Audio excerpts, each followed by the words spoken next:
ತುಕ್ಕು ಹಿಡಿತಾವೆ ಸೀಸ್ ಆದ ಗಾಡಿಗಳು.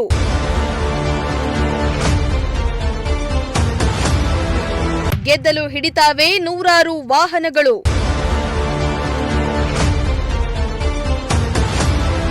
ಪಾಳು ಬೀಳ್ತಾರೋ ಬೈಕು, ಕಾರು, ಟ್ರ್ಯಾಕ್ಟರ್ಗಳು. ಇದೇನು ಗ್ಯಾರೇಜಾ ಅಂತ ಕನ್ಫ್ಯೂಸ್ ಆಗಬೇಡಿ. ಇದು ನಮ್ಮ ಆರಕ್ಷಕ ಠಾಣೆಯಲ್ಲಿ ಮೂಲೆ ಗುಂಪಾಗಿ ಬಿದ್ದಿರೋ ಗಾಡಿಗಳು.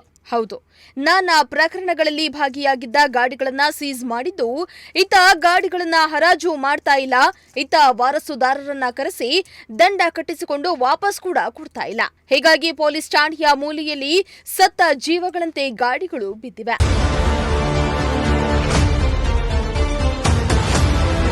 ಈ ಎಲ್ಲ ಗಾಡಿಗಳು ನಿರ್ಜೀವದಂತೆ ಬಿದ್ದಿರೋದು ತುಮಕೂರು ಜಿಲ್ಲೆ ಹೆಬ್ಬೂರು ಪೊಲೀಸ್ ಠಾಣೆಯ ಆವರಣದಲ್ಲಿ. ಹೆಬ್ಬೂರು ಪೊಲೀಸ್ ಠಾಣಾ ವ್ಯಾಪ್ತಿಗೆ ಸೇರುವ ಪ್ರದೇಶಗಳಲ್ಲಿ ನಾನಾ ಪ್ರಕರಣಗಳಲ್ಲಿ ಬೈಕು, ಕಾರು ಹಾಗೂ ಟ್ರ್ಯಾಕ್ಟರ್ಗಳನ್ನು ಸೀಸ್ ಮಾಡಲಾಗಿದೆ. ಆದರೆ ಸೀಸ್ ಆದ ಗಾಡಿಗಳು ಸುಮಾರು ವರ್ಷಗಳಿಂದ ಅಲ್ಲಿಯೇ ಬಿದ್ದಿದ್ದು ಗೆದ್ದಲು ಹಿಡಿತಾವೆ. ವಾಹನಗಳನ್ನ ಸೀಸ್ ಮಾಡಿದ ವೇಳೆ ದಂಡ ಕಟ್ಟಿಸಿಕೊಂಡು ವಾಹನಗಳನ್ನ ರಿಲೀಸ್ ಮಾಡಬೇಕು. ಇಲ್ಲವಾದ್ರೆ ಇಂತಿಷ್ಟು ಸಮಯದ ಬಳಿಕ ಕೋರ್ಟ್ನಿಂದ ಹರಾಜು ಮಾಡಲು ಆದೇಶ ತಂದು ಸೀಸ್ ಆದ ಗಾಡಿಗಳನ್ನ ಮಾರಾಟ ಮಾಡಲು ಅವಕಾಶ ಇರುತ್ತೆ.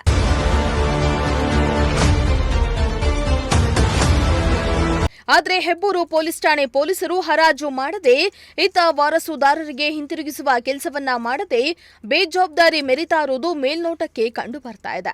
ಲಕ್ಷಾಂತರ ರೂಪಾಯಿ ಮೌಲ್ಯದ ಗಾಡಿಗಳು ಮೂಲೆ ಗುಂಪಾಗಿದ್ದು ಪೊಲೀಸರ ಕಾರ್ಯವೈಖರಿಗೆ ಕೈಗನ್ನಡಿಯಾಗಿದೆ. ಇನ್ನಾದರೂ ಈ ಬಗ್ಗೆ ಪೊಲೀಸ್ ಇನ್ಸ್ಪೆಕ್ಟರ್ ಎಸ್ಪಿ ಗಮನ ಹರಿಸಿ ಸೀಸ್ ಆಗಿರೋ ಗಾಡಿಗಳನ್ನ ನಿಯಮಬದ್ಧವಾಗಿ ಬಗೆಹರಿಸಿ ಮೂಲೆ ಗುಂಪಾಗಿ ಬಿದ್ದಿರೋ ಗಾಡಿಗಳಿಗೆ ಮುಕ್ತಿ ಕೊಡಿಸಬೇಕಾಗಿದೆ ಎಂದು ಸಾರ್ವಜನಿಕರು ಅಭಿಪ್ರಾಯಪಟ್ಟಿದ್ದಾರೆ. ಶ್ರೀನಿವಾಸ್, ಪ್ರಜಾಶಕ್ತಿ ಟಿವಿ, ತುಮಕೂರು.